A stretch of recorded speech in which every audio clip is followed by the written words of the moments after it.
ಕರ್ನಾಟಕ ಇದು ಒಂದು ವಿಶೇಷವಾದಂತಹ ಸಂಚಿಕೆ. ಯಾಕೆ ಈ ಸಂಚಿಕೆಯನ್ನು ನಾವು ಹಮ್ಮಿಕೊಂಡಿದ್ದೇವೆ ಅಂದರೆ, ಒಂದು ಕ್ಲಾರಿಟಿ ಆಫ್ ಥಾಟ್ ಅಥವಾ ಒಂದು ವಿಚಾರದ ಬಗ್ಗೆ ವಿಮರ್ಶೆ ಮಾಡಬೇಕು ಅಂತಾದರೆ ಅದಕ್ಕೆ ಆದಂತಹ ರೀತಿ ಮತ್ತು ರಿವಾಜುಗಳಿರ್ತದೆ.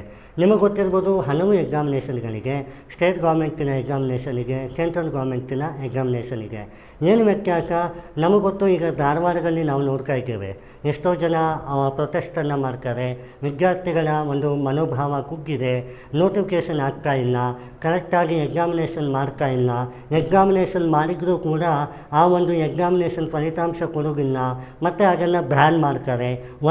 ವಯೋಮಿತಿ ತನ್ನಂತೆ ತಾನು ಇರೋದಿಲ್ಲ, ಸ್ಥಗಿತವಾಗಿರೋದಿಲ್ಲ, ಅದು ಹಾರುವ ಹಕ್ಕಿಯ ಥರ ಹೋಗ್ತಾ ಇದೆ ಅಂತ. ಇದು ಹೌದು, ಈ ಬೇಜಾರು ನಮ್ಮಲ್ಲಿ ಇದ್ದೇ ಇದೆ. ಇದು ಸ್ಟೇಟ್ ಗೌರ್ಮೆಂಟಿನ ವಿಚಾರ. ಎಲ್ಲಿ ತಪ್ಪು ತಿಳುವಳಿಕೆ ಇದೆ ಅಂತಂದರೆ, ಸೆಂಟ್ರಲ್ ಗೌರ್ಮೆಂಟು ಕೂಡ ಹೀಗೆ ಇದೆ, ಸೆಂಟ್ರಲ್ ಗೌರ್ಮೆಂಟಿನ ಎಕ್ಸಾಮು ಕೂಡ ಇದೇ ಥರ ಮಾಡ್ತಾರೆ ಅನ್ನುವಂಥದ್ದು. ಈ ಎರಡು ಬೇರೆ ಬೇರೆ ಎಕ್ಸಾಮ್. ಸ್ಟೇಟ್ ಗೌರ್ಮೆಂಟ್ ಸ್ಟೇಟ್ ನಡೆಸ್ತದೆ, ಸೆಂಟ್ರಲ್ ಗೌರ್ಮೆಂಟ್ ಸೆಂಟ್ರಲ್ ನಡೆಸ್ತದೆ. ಸೊ ಯಾವ ಒಂದು ಸ್ಟೇಟ್ ತನ್ನ ಒಂದು ಪರೀಕ್ಷೆಯ ವಯೋಮಿತಿಯನ್ನು ಅಥವಾ ಒಂದು ಸಡಿಲಿಕೆಯನ್ನು ಅಥವಾ ಪರೀಕ್ಷೆಯ ಕ್ರಿಯೆಯನ್ನು ಸರಿಯಾಗಿ ಮಾಡಿಲ್ಲ ಅಂದ ಮಾತ್ರಕ್ಕೆ ಸೆಂಟ್ರಲ್ ಗೌರ್ಮೆಂಟು ಕೂಡ ಮಾಡುವುದಿಲ್ಲ ಅನ್ನುವಂಥದ್ದು ತಪ್ಪು. ಮತ್ತು ವಿದ್ಯಾರ್ಥಿಗಳಿಗೆ ಇನ್ನೊಂದು ಚಿಂತನೆ ಇದೆ. ಅದೇನಪ್ಪ ಅಂತಂದರೆ, central government examination are very tough in tough nature ಆಗಿದ್ದಲ್ಲಿ 21-22 ವರ್ಷದ ವಿದ್ಯಾರ್ಥಿಗಳು ಹೇಗೆ ಪಾಸ್ ಆಗ್ತಾ ಇದ್ದರು ಮತ್ತು ಆ ಒಂದು ಸೆಂಟ್ರಲ್ ಎಕ್ಸಾಮಿನೇಷನ್ ಪ್ರತಿ ವರ್ಷ ಯಾಕೆ ಕರೀತಾ ಇದ್ದರು ಅನ್ನುವಂಥದ್ದು. ಸೆಂಟ್ರಲ್ ಗೌರ್ಮೆಂಟ್ ಎಕ್ಸಾಮಿನೇಷನ್ ಪ್ರತಿ ವರ್ಷ ಕರೀತಾರೆ. ಅದು UPSC ಆಗಿರ್ಬೋದು, CAPF ಆಗಿರ್ಬೋದು, ಅಥವಾ ಯಾವುದೇ ರೀತಿಯ ಸೆಂಟ್ರಲ್ ಅಲೈಡ್ ಆ್ಯಕ್ಟಿವಿಟೀಸಿನ ಎಕ್ಸಾಮಿನೇಷನ್ ಆಗಿರ್ಬೋದು. ಅದು SSC ಅಥವಾ RRB ಅಥವಾ RBI ಅಥವಾ CAPF ಇಲ್ಲ ಸಿವಿಲ್ ಸರ್ವಿಸ್ ಡೊಮೈನಲ್ಲಿ ಕೂಡ ಬಂದಿರ್ಬೋದು. ಇದಕ್ಕೆ ನೀವು ಏನು ಮಾಡಬೇಕು, ಪ್ರತಿ ವರ್ಷ ಕಾಲ್ ಆಗ್ತಿದೆ ಎಕ್ಸಾಮಿನೇಷನ್, ಆದರೆ ಭಾರತದ ಎಲ್ಲ ಮೂಲಗಳಿಂದ ಈ ಒಂದು ಪರೀಕ್ಷೆ ಬರೀತಾರೆ, ನಾನು ಅದನ್ನು ತಗೊಳ್ಳಿಕ್ಕೆ ಆಗ್ತಾ ಇಲ್ಲ, ಅದಕ್ಕಾಗಿ ಭಯ ಇದೆ ಅನ್ನುವ ಕ್ಯಾಂಡಿಡೇಟ್ಸ್ ನಮ್ಮಲ್ಲಿದ್ದಾರೆ. ಅದು ಅಲ್ಲದೆ ಅವರ ಪ್ರಾಬ್ಲಮ್ ಏನಂದರೆ, ಕನ್ನಡ ಮೀಡಿಯಮ್ ಆಗಿರ್ತಾರೆ, ನನಗೆ ಇಂಗ್ಲೀಷ್ ಬರೋದಿಲ್ಲ, ಸೆಂಟ್ರಲ್ ಗೌರ್ಮೆಂಟಿನ ಎಕ್ಸಾಮಿನೇಷನ್ 90% ಇಂಗ್ಲೀಷಲ್ಲಿ ಹಿಂದಿಯಲ್ಲಿ ಇರ್ತದೆ ಅನ್ನುವಂಥದ್ದು. ಯಾಕೆ ನೀವು ಆ ಥರ ಯೋಚನೆ ಯಾಕೆ ಮಾಡ್ತೀರಿ? ಸರಿ, ಆ ಎಕ್ಸಾಮಿನೇಷನ್ನ ಪ್ರಕ್ರಿಯೆ ಹೇಗಿದೆ ಅನ್ನುವಂಥದ್ದನ್ನು ನೀವು ತಿಳ್ಕೋಬೇಕು. ಆ ಎಕ್ಸಾಮಿನೇಷನ್ ಪ್ರಕ್ರಿಯೆಯಲ್ಲಿ ನಿಮಗೆ ಏನು ಬೇಕು ಅಂತ ತಿಳುವಳಿಕೆ ಮಾಡುವಲ್ಲಿ ನಮ್ಮ ವಿಜ್ಞಾನಿ ಸಂಸ್ಥೆ ಥರ ಎಷ್ಟೊಂದು ಸಂಸ್ಥೆಗಳು ಇದ್ದಾವೆ. ಅದರಲ್ಲಿ ಈಗ UPSC ಒಂದು ಎಕ್ಸಾಮಿನೇಷನ್ ಅಂತ ತೊಗೊಂಡ್ರೆ ನಿಮಗೆ ಪ್ರಿಲಿಮ್ಸ್, ಮೇನ್ಸ್, ಇಂಟರ್ವ್ಯೂ ಅಂತ ಬರುತ್ತೆ. ಆ ಪ್ರಿಲಿಮ್ಸಲ್ಲಿ ನಿಮಗೆ ಅನಾಲಿಸಿಸ್ ಇಂಪಾರ್ಟೆಂಟು. ಹೌದು, ಇಂಗ್ಲೀಷ್ ಮತ್ತು ಹಿಂದಿಯಲ್ಲಿ ಕ್ವಶನ್ ಪೇಪರ್ ಇದೆ, ಕನ್ನಡ ಮಾಧ್ಯಮದಲ್ಲಿ ಕ್ವಶನ್ ಪೇಪರ್ ಇಲ್ಲ. ಹಾಗಾದರೆ ಇಂಗ್ಲೀಷ್ ಮತ್ತು ಹಿಂದಿಯಲ್ಲಿ ಓದಿ ಮತ್ತೆ ಮೇನ್ಸನ್ನು ಕನ್ನಡದಲ್ಲಿ ಬರೀಬೇಕಲ್ಲ, ಟಫ್ ಆಗುತ್ತೆ ಸರ್ ಅಂತ ಹೇಳುವವರಿಗೆ ಇಲ್ಲಿದೆ ಒಂದು ಸುಲಭ ಉಪಹಾರ ಮತ್ತು ಉಪಕಾರಿಯಾದಂಥ ಇನ್ಫಾರ್ಮೇಷನ್. ಏನಪ್ಪ ಅಂದರೆ, ನೋಟ್ಸ್ ಪ್ರೊವಿಷನ್. ನೋಡಿ, ಒಂದು ಟಾಪರ್ಗೂ ಅಥವಾ ಟಾಪರ್ಲೆಸ್ ಕ್ಯಾಂಡಿಡೇಟ್ಗೂ ಏನು ವ್ಯತ್ಯಾಸ? ಕಠಿಣ ಪರಿಶ್ರಮ ಇವ್ರ ಹತ್ರನೂ ಇರ್ತದೆ. ಪ್ರಾಕ್ಟೀಸ್ ಇದು ನಿಮ್ಮ SLCಯಿಂದಲೂ ನೀವು ಅದನ್ನೇ ಮಾಡ್ಕೊಂಡು ಬಂದಿದ್ದೀರಿ. Nothing which is deferred. ಇದಕ್ಕೆ ಕಾರಣ ಏನಪ್ಪ ಅಂದರೆ, ಸರಿಯಾದ ನೋಟ್ಸ್ ನಿಮಗೆ ಸಿಕ್ಕಿರೋದಿಲ್ಲ. ನಮ್ಮ ಸಂಸ್ಥೆಯಲ್ಲಿ ನಿಮಗೆ ಪ್ರಾಕ್ಟಿಕಲ್ ಐಡೆಂಟಿಟಿಯಾಗಿ ಮೇನ್ಸಿನ ಮಾಡ್ಯೂಲ್ಸನ್ನು ಕೊಡ್ತೇವೆ. ಅದು ಸಬ್ ಟಾಪಿಕ್ ಆಗಿರ್ತದೆ. ಎಷ್ಟೊಂದು ವಿದ್ಯಾರ್ಥಿಗಳು 4 ಅಟೆಂಪ್ಟ್ 5 ಅಟೆಂಪ್ಟ್ ಆಗಿರ್ತದೆ. ಅವರಿಗೆ ನಮ್ಮ ಸೆಕ್ಯೂರಿಟಿಯಲ್ಲಿ ಮೇನ್ಸಲ್ಲಿ ಎಷ್ಟು ಟಾಪಿಕ್ ಇದೆ ಅಂತಂದರೆ ಗೊತ್ತಿರೋದಿಲ್ಲ. ಇದಕ್ಕೆ ಕಾರಣ ಏನು? ನೋಟ್ಸಿನ ಅವೈಲಬಿಲಿಟಿ ಅಥವಾ ಅದರ ಒಂದು ಅಫೋರ್ಡಬಿಲಿಟಿ ಸಿಕ್ಕಿರೋದಿಲ್ಲ. ಇದನ್ನು ನಾವು ಪ್ರೊವೈಡ್ ಮಾಡ್ತೇವೆ. ಸರಿ, ನಿಮ್ಮ ಹತ್ರ ನೋಟ್ ಸಿಕ್ಕಿದಾಗ ನೀವು ರ್ಯಾಂಕನ್ನು ತೊಗೋಬೋದಾ ಅಥವಾ ಟಾಪರ್ಗಳು ಆಗಬಹುದಾ ಅನ್ನುವಂಥ ಕ್ವಶನ್ ಇರ್ತದೆ. UPSC ಅಥವಾ ಯಾವುದೇ ಸೆಂಟ್ರಲ್ ಎಕ್ಸಾಮಿನೇಷನ್ ಒಂದು ಅಪ್ಲಿಕೇಶನ್ ಓರಿಯೆಂಟೇಷನ್ ಅಂತ ಇರ್ತದೆ. ಈ ಅಪ್ಲಿಕೇಶನ್ ಓರಿಯೆಂಟೇಷನ್ ಮಾಡಬೇಕಾದ್ರೆ ನಿಮ್ಮಲ್ಲಿ ಒಂದು ಜಗ್ಮ ಇರಬೇಕು. ಅದು ಒಂದು ವಿಚಾರವನ್ನು ನಾನು ತಿಳ್ಕೊಂಡಿದ್ದೇನೆ, ಆ ವಿಚಾರ ನಾನು ಯಾವುದರ ಮೂಲಕ ಬೇಕಾದರೂ ತಿಳ್ಕೊಬೋದು ಅನ್ನುವಂಥ ತಾತ್ಪರ್ಯ ನಿಮ್ಮಲ್ಲಿಕ್ಕಾದರೆ ಆ ತಾತ್ಪರ್ಯಕ್ಕೆ ಒಂದು ಬೆಲೆ ಇದೆ. ಯಾಕೆ ಹೇಳ್ತಿದ್ದೀನಿ ಅಂದರೆ, ದಿನಿಂದ ಓದಬೇಕು, NCERT ಓದಬೇಕು, ಹೀಗೇ ಓದಬೇಕು ಅಂತ ಹೇಳುವವರಿದ್ದಾರೆ. ಹೀಗೇ ಓದಬೇಕು ಅಂತ ಆದರೆ ಅದನ್ನೇ ಓದಿದವರು ಎಷ್ಟೊಂದು ಜನ ಇದ್ದಾರಲ್ಲ. ಅಪ್ರಾಕ್ಸಿಮೇಟ್ಲಿ 90% ಜನ NCERT ಓದಿರ್ತಾರೆ, ಹಿಂದೂ ಓದಿರ್ತಾರೆ. ಯಾಕೆ ಪರೀಕ್ಷೆಯನ್ನು ಪಾಸ್ ಆಗಿರೋದಿಲ್ಲ? ಏನು ಓದಿದ 21 ವರ್ಷದ ವಿದ್ಯಾರ್ಥಿ, ಅವರು ಈಗ ತಾನೇ ಕಾಲೇಜನ್ನು ಮುಗಿಸಿ ಬಂದಿರುವವರು, ಕ್ಲಿಯರ್ ಆಗಿರುವ ಉದಾಹರಣೆ ಇದೆ. ಆಲ್ರೆಡಿ ಸರ್ವಿಸಲ್ಲಿ ಇದ್ದವರು, ಕ್ಲಿಯರ್ ಆಗಿರುವ ಉದಾಹರಣೆ ಇದೆ. ಹಾಗಾದರೆ ಏನು ವ್ಯತ್ಯಾಸ ಒಂದು ಟಾಪರ್ಗೂ ಅಥವಾ ಟಾಪರ್ ನೆಕ್ಕಿಗೂ ಅಂದರೆ, ನೀವು ಹೇಗೆ ಓದೋದು ಎಂಬ ಪರಿಕಲ್ಪನೆಯಕ್ಕ ವಿಚಾರ ಮಾಡ್ತಾ ಟೈಮನ್ನು ವೇಸ್ಟ್ ಮಾಡ್ತಾ ಇರ್ತೀರಿ. ಅವರು ಇರುವ ಮಾದರಿಯನ್ನು ಇನ್ನಷ್ಟು ಉತ್ಕೃಷ್ಟತೆಗೆ ಕೊಂಡೋಗಿ ಅವರು ಅದನ್ನು ಸದುಪಯೋಗಗೊಳಿಸ್ತಾ ಇರ್ತಾರೆ. ಇದು ಒಂದು ಪ್ರಾಮುಖ್ಯವಾದ ಅಂಶ. ಮತ್ತು ಭಯ, ಲ್ಯಾಂಗ್ವೇಜಿಗೆ domain which is in communication ಅನ್ನುವಂಥದ್ದು ಗೊತ್ತಿರೋದಿಲ್ಲ. ಕನ್ನಡ ಮಾಧ್ಯಮದಲ್ಲಿ ಓದಿದ್ದೇನೆ ಸರಿ, ಇನ್ನೊಬ್ಬ ಇಂಗ್ಲೀಷ್ ಮೀಡಿಯಮಲ್ಲಿ ಓದಿರ್ತೇನೆ ಸರಿ, ಎಷ್ಟೊಂದು ಇಂಗ್ಲೀಷ್ ಮೀಡಿಯಮ್ ವಿದ್ಯಾರ್ಥಿಗಳಿಗೂ ಇಂಗ್ಲೀಷ್ ಬರೋದಿಲ್ಲ ಅನ್ನುವಂಥ ಕಲ್ಪನೆ ಇದೆ. ಸರಿ, ನಾನು ಈ ಡಿಗ್ರಿಯನ್ನು ಮಾಡಿದ್ದೇನೆ, BBAಯನ್ನು ಮಾಡಿದ್ದೇನೆ, BCOMನ್ನು ಮಾಡಿದ್ದೇನೆ, BSCಯನ್ನು ಮಾಡಿದ್ದೇನೆ, ಇಂಜಿನಿಯರಿಂಗನ್ನು ಮಾಡಿದ್ದೇನೆ, MBBS ಮಾಡಿದ್ದೇನೆ, ಆರ್ಕಿಟೆಕ್ಟನ್ನು ಮಾಡಿದ್ದೇನೆ ಎಂಬುವವರು ಒಂದೇ ವಿಚಾರದ ಕಡೆಗೆ ಫೋಕಸ್ ಮಾಡ್ತೀರಿ.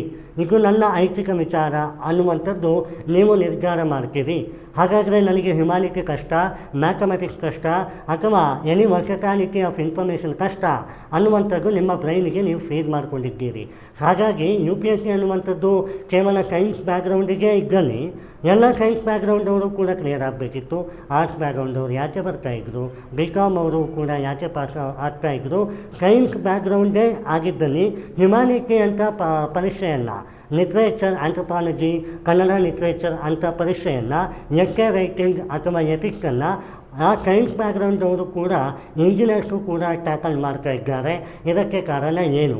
ಇದಕ್ಕೆ ಕಾರಣ ನಮ್ಮ ಮನಸ್ಸು, ನಮ್ಮ ವಿಚಾರ, ನಮ್ಮ ಧಾರೆಗಳು. ಹೌದು, ಮಾರ್ಗದರ್ಶನದ ಕೊರತೆ ಇದೆ. ಅದನ್ನು ಸದುಪಯೋಗಗೊಳಿಸಲಿಕ್ಕೆ, ಅದನ್ನು ಈಡೇರಿಸಲಿಕ್ಕೆ ನಮ್ಮಂಥ ಒಂದು ಜ್ಞಾನಿ ಸಂಸ್ಥೆ ಇದೆ. ಈ ಜ್ಞಾನಿ ಸಂಸ್ಥೆ ಅಂಬೇಡ್ಕರ್ ಕಾಲೇಜ್ ಹತ್ರ, ಕನ್ಯಾಕುಮಾರಿ ವಿದ್ಯಾಸಂಸ್ಥೆಯ ಮೇಲುಗಡೆ ಕೆಂಗುಂಟೆ ಸರ್ಕಲ್ ಹತ್ರ ಬರುತ್ತೆ. ನಿಮಗೆ ಆನ್ಲೈನಲ್ಲೂ ಕೂಡ ಆಫ್ಲೈನಲ್ಲೂ ಕೂಡ ಈ ಕೋಚಿಂಗ್ ಲಭ್ಯ ಇದೆ. ಸರಿ, ಈಗ ಕೋಚಿಂಗ್ ಅಂದರೆ ಏನು? ನಿಜವಾಗಿಯೂ ಒಂದು ವಿದ್ಯಾರ್ಥಿ ಕೋಚಿಂಗ್ ಅಂದರೆ ಏನು ಅಂತ ತಿಳ್ಕೋಬೇಕು. ಕೋಚಿಂಗ್ ಅಂದರೆ ಬಸ್ಟ್ ಕೋಚ್ ಮಾಡುಗ. Coaching is not nothing but coach. Coaching is what you want, where you are, what you need. ಈ ಮೂರೂ ಪರಿಕಲ್ಪನೆಯನ್ನು ಒಟ್ಟಿಗೆ ತೊಗೊಂಡು ಹೋಗಬೇಕು. ಇವತ್ತು ವಿದ್ಯಾರ್ಥಿಗಳಿಗೆ ಕೇವಲ ಒನ್ ಅಥವಾ ಒಂದನೇ ಅಂಕ ಗೊತ್ತಿರ್ಬೋದು, ಮಗ್ಗಿ ಗೊತ್ತಿರ್ಬೋದು, ನಾಳೆ ಅವರು ಮ್ಯಾಥಮೆಟಿಕ್ಸ್ ಕಿಂಗ್ ಆಗಿರ್ಬೋದು. ಅದಕ್ಕೆ ಮಾರ್ಜಿನಿಗೆಲ್ಲ, ಆ ಒಂದು ಕಾಲಾವಕಾಶ ಇದೆಯಲ್ಲ, ಇದು ಕೋಚಿಂಗ್. ಯಾವ ಎಕ್ಸಾಮನ್ನು ನೀವು ಪರೀಕ್ಷೆ ಬರೀತೀರಿ, ಎಷ್ಟೊಂದು ಮಿತ್ತುಗಳಿಗೆ UPSCಯನ್ನು ಬರೀತೀರಿ, ನಿಮಗೆ KPSC ಈಸಿ ಆಗುತ್ತೆ. KPSCಯನ್ನು ಬರೀತೀರಿ, PSI ಈಸಿ ಆಗುತ್ತೆ. PSIಯನ್ನು ಬರೀತೀರಿ, PC ಈಸಿ ಆಗುತ್ತೆ. ನಿಜವಾಗಿ ಹೇಳೋದಾದರೆ ನೀವು UPSC ಓದಿದರೆ ಆ UPSC ಮಾತ್ರ ಈಸಿ ಆಗುತ್ತೆ. ಸೆಂಟ್ರಲ್ ಆರ್ಮ್ಡ್ ರಿಸರ್ವ್ ಪೊಲೀಸ್ ಓದಿದರೆ ಸೆಂಟ್ರಲ್ ಆರ್ಮ್ಡ್ ರಿಸರ್ವ್ ಪೊಲೀಸ್ ಮಾತ್ರ ಈಸಿ ಆಗುತ್ತೆ. It's not like cutting of bush of everybody. Of course information same ಇದೆ, ಯಾವುದಕ್ಕೆ ಅಪ್ಲಿಕೇಶನ್ ಮಾಡ್ತೀರಿ ಅನ್ನುವಂಥದ್ದು ಇಂಪಾರ್ಟೆಂಟು. ಈಗ ನೀವು PC ಎಕ್ಸಾಮಿನೇಷನ್ ನೋಡಿ, ಸ್ಟ್ಯಾಟಿಸ್ಟಿಕ್ ಓರಿಯೆಂಟೆಡ್ ಆಗಿರುತ್ತದೆ, ಸ್ಟ್ಯಾಟಿಕಲ್ ಓರಿಯೆಂಟೆಡ್ ಆಗಿರುತ್ತದೆ. ಈಗಂತೂ UPSC ಮಾದರಿಯನ್ನೇ KPSC ಪರೀಕ್ಷೆಯನ್ನು ಕೊಡಲಾಗ್ತಾ ಇದೆ. ಕೇವಲ ಮಾದರಿಯನ್ನು ಫಾಲೋ ಮಾಡಿದ್ರೆ ಸಾಕ, ಅವರ ಒಂದು ಗೈಡೆನ್ಸ್ ಸಬ್ಜೆಕ್ಟಿವ್ ಆಗಿ ಇರಬೇಕಲ್ವಾ ಅನ್ನುವರು ಕೂಡ ಇದ್ದಾರೆ. ಇಲ್ಲಿ ಪ್ರಾಬ್ಲಮ್ ಏನಾಗುತ್ತೆ, ನಾನು ಎಲ್ಲಿದ್ದೇನೆ, ನಾನು ಯಾವ ಲ್ಯಾಂಗ್ವೇಜಲ್ಲಿದ್ದೇನೆ, ನಾನು ಯಾವ ಗ್ರಾಮೀಣ ಬದುಕಿನಲ್ಲಿದ್ದೇನೆ, ಅದು ಅದರ ಮಹತ್ವ ಅಲ್ಲ. ನೀವು ಯಾವುದಕ್ಕಾಗಿ ಎಕ್ಸಾಮನ್ನು ತೊಗೊಂಡಿದ್ದೀರಿ, ಹೇಗೆ ಓದಬೇಕು, ನಿಮ್ಮ ಹತ್ರ ನೋಟ್ಸ್ ಅವೈಲಬಿಲಿಟಿ ಇದೆಯಾ ಅನ್ನುವಂಥದ್ದು ಪ್ರಶ್ನೆ. ನಮ್ಮ UPSC ತರಬೇತಿ ಕೇಂದ್ರದಲ್ಲಿ ನಾವು ನೋಟ್ಸನ್ನು ಕೊಡ್ತೇವೆ. 7 ಮಂತಲ್ಲಿ ಸಿಲೆಬಸನ್ನು ಕವರ್ ಮಾಡ್ತೇವೆ. ಏನಿಗೂ ವಿಚಿತ್ರವಾಗಿ ಹೇಳ್ತಾರಲ್ಲ, ಎಲ್ಲೋ PUCಯಲ್ಲಿ ಡಿಗ್ರಿಯಲ್ಲಿ ಕ್ರಾಶ್ ಕೋರ್ಸನ್ನು ನೋಡಿದ್ದೆ, 7 ಮಂತಲ್ಲಿ ನಾವು ಮುಗಿಸ್ತೇವೆ ಅನ್ನುವಂಥದ್ದು. UPSC ಅನ್ನುವ ಸಬ್ಜೆಕ್ಟನ್ನು, ಆ ಒಂದು ವಿಚಾರಗಾರಗಳನ್ನು, ಎವ್ರಿಥಿಂಗ್ ಅಂಡರ್ ದ ಸನ್ ಅಂತ ಹೇಳುವವರೆಲ್ಲ 7 ಮಂತಲ್ಲಿ ಹೇಗೆ ಮುಗಿಸ್ತಾರೆ ಅಂತ ಕೇಳುವುದಾದರೆ, ನಿಮ್ಮ ಪರೀಕ್ಷೆ ಪ್ರಿಲಿಮ್ಸ್ 1 ನಿಮಿಷದಲ್ಲಿ ಬರೀತೀರಿ, ಮೇನ್ಸ್ 9 ಅಥವಾ 7 ನಿಮಿಷದಲ್ಲಿ ಬರೀತೀರಿ. ಅದಕ್ಕೆ ಬೇಕಾದಂತಹ ಲೆಕ್ಚರಿಂಗ್, ಅದಕ್ಕೆ ಬೇಕಾದಂತಹ ಮೆಟೀರಿಯಲ್, ಅದಕ್ಕೆ ಬೇಕಾದಂತಹ ಪ್ರಾಕ್ಟೀಸನ್ನು ನಾವು ನಿಮಗೆ ಒದಗಿಸ್ತೇವೆ. ತದನಂತರ ಉಳಿದ ಟೈಮ್ ಏನು ಸರ್, ನಾವೇ ಓದುವುದಾ ಅಂತ ಕೇಳುವವರಿದ್ದಾರೆ. ನೀವು SLC ಆದರೂ ಆಗಿ, ನೀವು PUC ಆಗಲಿ, ನೀವು ಡಿಗ್ರಿ ಆದರೂ ಆಗಿ, ನಿಮ್ಮ ಓದು ನಿಮ್ಮ ಕೈಯಲ್ಲೇ ಇತ್ತು. ನಮ್ಮ ಜ್ಞಾನಿಯಲ್ಲಿ ನೀವು IITಯನ್ನಾದರೂ ಓದಿ, NITಯನ್ನಾದರೂ ಓದಿ, ಅಥವಾ ಮೆಡಿಕಲನ್ನಾದರೂ ಓದಿ, ನಿಮ್ಮನ್ನು ಓದಿಸುವ ಜವಾಬ್ದಾರಿ ನಾವೇ. ಹೇಗೆ ಅಂತಂದರೆ, ಪ್ರತಿ ದಿವಸ ನಿಮಗೆ ಒಂದು ಟಾಪಿಕನ್ನು ಕೊಡಲಾಗುತ್ತೆ. ಆ ಟಾಪಿಕನ್ನು ನೀವು ಓದ್ತೀರಿ, ನೋಟ್ಸನ್ನು ಪ್ರಿಪೇರ್ ಆಗಿರುತ್ತದೆ, ಆಲ್ರೆಡಿ ಕೊಟ್ಟಿರ್ತೀವಿ, ಮಗಕ್ಕೆ ಮಾಡಿರ್ತೀರಿ, ರಿವೈಸ್ ಮಾಡಿರ್ತೀರಿ, ಅರ್ಥ ಮಾಡ್ಕೊಂಡಿರ್ತೀರಿ, ನಮಗೆ ಒಪ್ಪಿಸ್ತೀರಿ. ಸೊ ಯಾವಾಗ ನೀವು ಈ ಕ್ರಿಯೆಯಲ್ಲಿ ತೊಡಗಿಸ್ಕೊಳ್ತೀರಿ, day by day you are getting an improvement. ನಿಮಗೆ ಗೊತ್ತಿರ್ಬೋದು, ನೀವು 7 ಮಂತಲ್ಲಿ ನಮ್ಮ ಕೋಚಿಂಗ್ ಇನ್ಸ್ಟಿಟ್ಯೂಷನಲ್ಲಿ ಏನು ಓದ್ತೀರಿ ಅದು ಆಚೆಗಳಿಗೆ ಕಂಪೇರ್ ಮಾಡಿದರೆ 8-5 ಟೈಮ್ಸ್ ಆಗಿರ್ತದೆ. ಇವತ್ತು ನಿಮಗೆ ಮನಸ್ಸಿರೋದಿಲ್ಲ, ಅದಕ್ಕೆ ಕಾರಣ ನಿಮ್ಮ ಮನಸ್ಸು. ಇವತ್ತು ನಿಮಗೆ ದೇಹ ಸ್ವಾಸ್ಥ್ಯ ಇರೋದಿಲ್ಲ, ಅದಕ್ಕೆ ಕಾರಣ ನಿಮ್ಮ ದೇಹ. ಇವತ್ತು ನಿಮಗೆ ಓದು ಹತ್ತುವುದಿಲ್ಲ, ಅದಕ್ಕೆ ಕಾರಣ ನಿಮ್ಮ ಆತ್ಮ. ಹಾಗಾದರೆ ಈ 3 ಇಂಟರ್ಲಿಂಕಿನ ಜೊತೆಗೆ ಈ ಒಂದು ಪಯಣ ಜಾರಿ ಒಳಗಾಗಬೇಕಾಗುತ್ತೆ. ಇದು ಪ್ರಾಕ್ಟೀಸ್, ಹೌದು ಇದು ಪ್ರಾಕ್ಟೀಸ್, ಹೌದು ಇದು ಪ್ರಾಕ್ಟೀಸ್. ಹಾಗಾದರೆ ಈ 3 ಪ್ರಾಕ್ಟೀಸು ಯಾವ ಥರ ಇರಬೇಕು?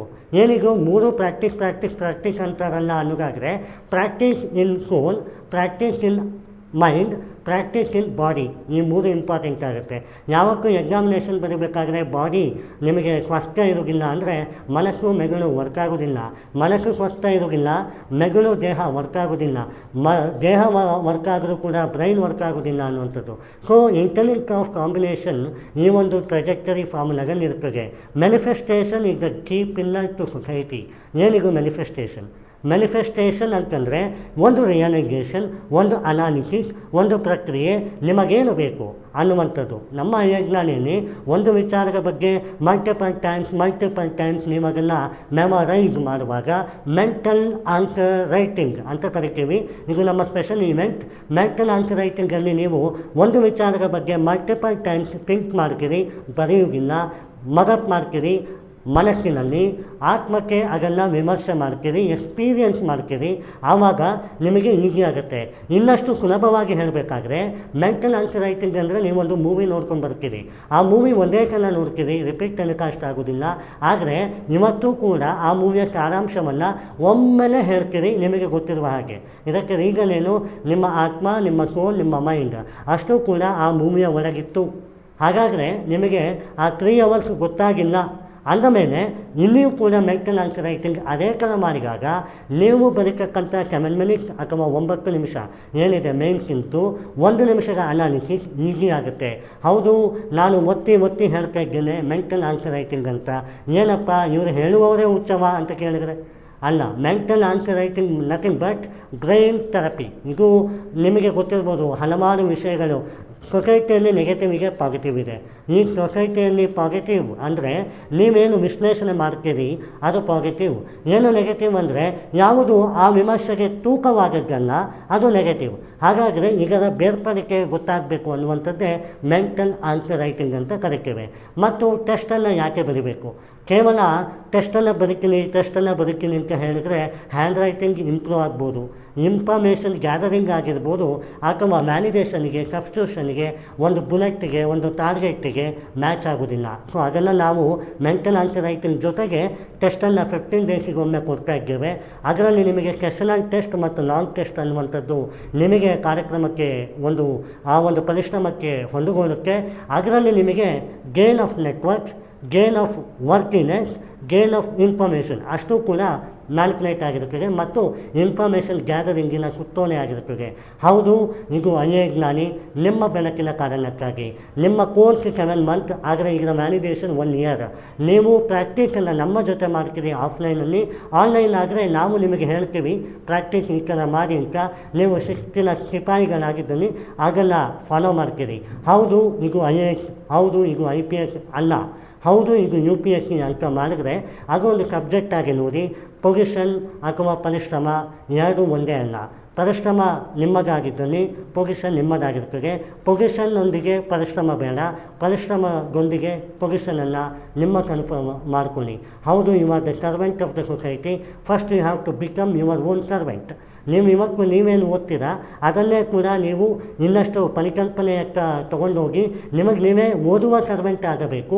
ಆವಾಗ ಮಾತ್ರ ಸೊಸೈಟಿಯ ಸರ್ವೆಂಟ್ ಆಗಲಿಕ್ಕೆ, ನೀವು ಸಿಟಿಜನ್ಶಿಪ್ಪಲ್ಲಿ ಸಿವಿಲ್ ಸರ್ವೆಂಟ್ ಆಗಲಿಕ್ಕೆ ಒಂದು ಅದ್ಭುತ ಅವಕಾಶ ಅಂತ ಹೇಳ್ತಾ, ನಮ್ಮ ಐಎ ಜ್ಞಾನಿ ಆನ್ಲೈನ್ ಮತ್ತು ಆಫ್ಲೈನಲ್ಲಿ ಕೂಡ ಇದೆ. ವೆಲ್ಕಮ್ ಟು ಐಎ ಜ್ಞಾನಿ. ಇದು ಪರಿಶ್ರಮದ ಹಾದಿಯಲ್ಲಿದೆ. ಬನ್ನಿ ಬೆಳಗಾಗಿಸೋಣ ಐಎ ಜ್ಞಾನಿ.